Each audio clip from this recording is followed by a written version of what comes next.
Nah, ini sedang kita kaji. Kunjungan reses yang dilakukan anggota Komisi 4 DPRD Provinsi Jawa Barat dari daerah pemilihan 6 ini disambut masyarakat dan pemerintah setempat. Kegiatan tersebut juga menjadi bagian dari pengawasan penyelenggaraan pemerintahan tahun anggaran 2026.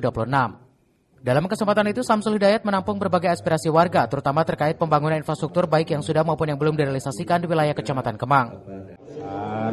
Pelaksanaan pembangunan di wilayah kita lebih kepada menyerap apa sih yang kurang dari provinsi yang sudah dilaksanakan maupun yang belum dilaksanakan.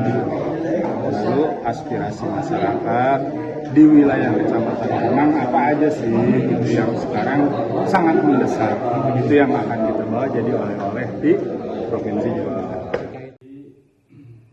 Salah satu yang menjadi sorotan adalah pelayanan kesehatan di Puskesmas Rawat Inap Parung yang saat ini sudah beroperasi. Kedepan fasilitas tersebut dirancang untuk ditingkatkan menjadi rumah sakit umum daerah atau RSUD guna memenuhi kebutuhan layanan kesehatan masyarakat di wilayah Bogor Utara, Kabupaten Bogor. Selain soal kesehatan dan infrastruktur, berbagai permasalahan lain di Kecamatan Kemang juga menjadi catatan.